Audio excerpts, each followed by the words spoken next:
We talked earlier about the shape of the road course here at Heartland Park. 1.8 miles. They're calling it 10 turns. There's that kink in the backstretch. Turn 1 is left-handed. 2 is left-handed. Only a couple of rights in this entire course. I think that's, that's what a lot of guys, set up their trucks. They're ready for all the left-handers. They're giving up the right-handers because the left-handers is the most important thing.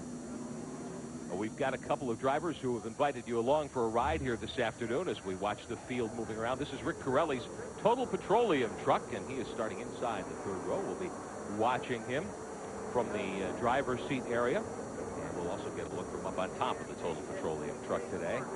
And we'll even get the opportunity to look off the back deck as we see Corelli try to hold off the trucks that are going to start behind him. We're also going with Davy Jones here today, starting inside the ninth row, and I think Davy is going to give that truck a great ride. He's a terrific race driver. This is his first Truck Series start. Got a K-Tech motor in that thing, and they're going to be very, very strong today. We go up on top with Davy Jones as well. We'll be able to look out the back door with Davy Jones as well. So we're about set to go here at Heartland Park. Great to have you with us here on TNN. Truck field being led around by Skinner and Ron Hornaday, and getting ready to go to green here, gentlemen. 175 kilometers. Will go 60 laps around Heartland Park this afternoon. And we're looking for the green flag off the starter stand down by the Winston scoreboard. And there we go. We are underway as they head off toward turn number 1. Look at them go 5 wide here. I tell you, that's what's going to happen here. The straightaway's real wide, but we're going to a corner, and it's a tight one. Great move on the outside going down into turn 1 there as we watch the field sift through the corner. There's P.J. Jones and Davy Jones. Darrell Waltrip, one truck off. That is Mike Skinner right off at the first corner. Skinner gets it refired and in gear, and he'll rejoin. Everyone gets by. So Skinner, who started on the lead row today on the outside of the first row, he'll have to fall in behind and try to make up some ground. Very close racing as we head up toward turn 2. And remember, Skinner's our point leader, too. So he's we got another one a little bit off on the dirt. There's going to be a lot of trucks on and off the racetrack today. Looking up ahead, I believe we're with Davy Jones right now, looking up at Sammy Swindell as the cars move down into turn 3 and 4. Swindell a little bit out of shape there. That's how we talked, early. These guys have really got to work for forward bite. And I would say at the start of this race, they've really got the air pressure in the tires down where it don't build so much in this 30-lap segment. Under the Featherlight Trailers Bridge, trucks out of turn number 10 up onto the main straightaway. And Ron Hornaday is your leader as they take him down the main stretch to complete lap number 1. Rick, you don't think that front straightaway is hot? Look at that heat coming up there. That is a good indicator, isn't it?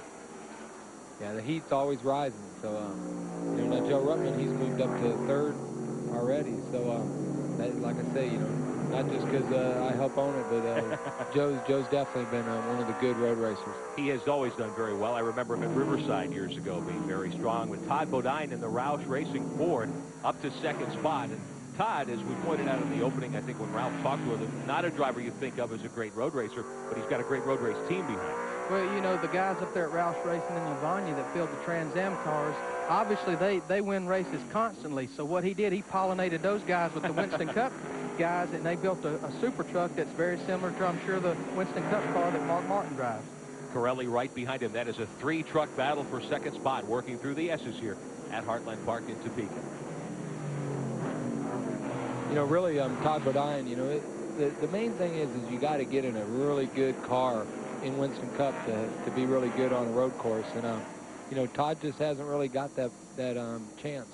Right now, he's got a really good vehicle. Todd Bodine in second, Joe Ruttman in third, Corelli there in the Total Petroleum red, white, and blue truck. We're going to see how it happened here to Mike Skinner. This was right off the green flag. It looked as though Scott Lagasse got out of shape there, too. Lagasse in the 24 goes off, plowing up some turf. It's possible that Skinner got off the racetrack trying to avoid a problem with Lagasse or something there. Scott Lagasse had started a little deeper in the field trying to come up through there. Perhaps that's what caused the difficulty off the green flag. Glenn, what are they saying on pit road? Well, guys, I heard a conversation between Mike Skinner and Scott Lagasse right before the race started. Of course, Skinner on the outside is second, and Lagasse was fourth. They were talking about how they were going to get down out of the outside groove. I asked them if that were going to be a problem. They were awfully concerned about it. Skinner told Scott if he were quicker to go on by and getting into the corner. But evidently that didn't happen. Whatever happened, it certainly was not what they planned because they were trying to get to the inside lane as quickly as possible. Ralph Shaheen, you found out some other information on pit road. We're with Rich Burgess, Mike Skinner's crew chief. How's the truck now, Rich? Oh, he's doing fine. You know, he just got off course or either got together Bodine or whatever, trying to get in line. And he's coming up through. He's going to take his time. You know, it's a long race, and we just got to stay on course now and, you know, come up through. Rick, it looks like the rear bumper or tailgate section of the truck might be a little bit loose. Probably shouldn't cause too many problems. I wouldn't think aerodynamics would be a huge concern here. You know, they've got this long straightaway, so obviously it comes into play a little bit. But I talked to some of the crew chiefs in the garage area this morning, and it's like, even though this is a road course, it's primarily left-hand corner. So they really set these trucks up basically like they have for a lot of their short tracks, because it's just got a few right-handers in some of the straightaways. Watching a battle here for 5th spot. Mike Bliss in the 2 has that spot right now. Toby Butler in the 21, right behind in 6th. And the 52, you're very familiar with Kenny Schrader in that truck number, but it's Darrell Waltrip driving this weekend, the Schrader vehicle, as we race again. Now, this is for 3rd spot. Joe Ruttman trying to hold off Corelli there. And Ruttman does take the measure of Corelli as they work up through the back part of the road course here at Heartland Park. But a real dogfight going on there. Yeah, I tell you, you know, Rick Corelli has never been known as a great road racer either, but I think a lot of guys are going to be able to show their stuff. And, you know, they all got some really good trucks. And, you know, those 4 trucks right in the front are really definitely good ones. Todd Bodine started 3rd. He took the 2nd spot right off the green when Mike Skinner went off the course. Todd now starts to stretch it out a little down the main straightaway, but so far nobody's had anything for Ron Hornaday at the Dale and Teresa Earnhardt Chevrolet. That's the Papa John 16 you saw blast by. There's Ruttman 3rd and the Mack Tools Ford. He is trying to work his way around Todd Bodine while trying to hold back Corelli at 4th. We've got a dandy underway. 4 laps complete at Heartland Park. We'll be back.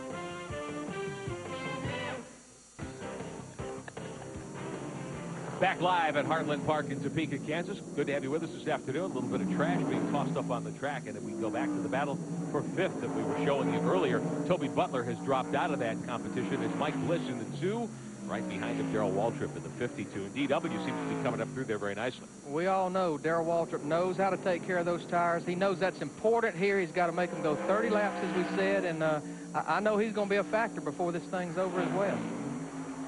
And 1 truck off into the weeds. That's the 51 of Kerry Teague, the Rosenblum Racing Chevrolet. He's from Concord, North Carolina. Kerry, a veteran late model driver in the Concord area, an occasional Busch Grand National competitor, as we watch the trucks work up one of the short straightaways under the Winston Select Bridge. This is, I believe, turn 8 here at Heartland Park. Beautiful layout and a great crowd on hand here today.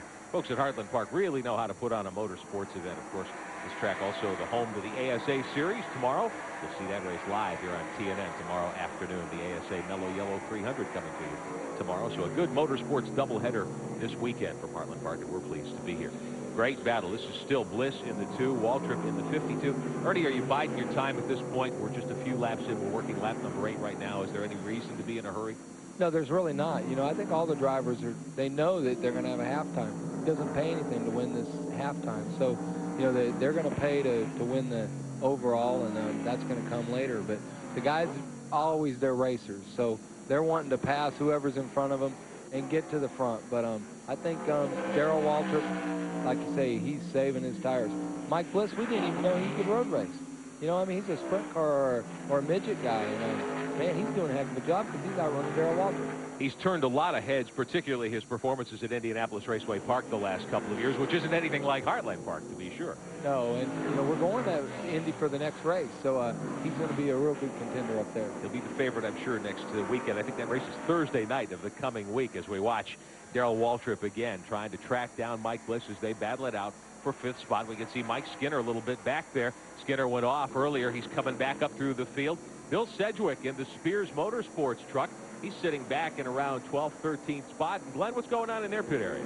Well, Rick, he may be a little further back than that. He was running in the top 10, and I came up and asked the crew. I noticed he was falling way, way back in the field. We got a caution coming out right now. We'll see if we can get what that's for. But anyway, I asked Sedgwick's crew what happened. They said they don't know. They guess he spun out or got lost or something because they hadn't heard a word from him. He was just very deep in the field. Also, Scott Lagasse looks like he had another problem. He's even further back than Sedgwick. Glenn, we've got a real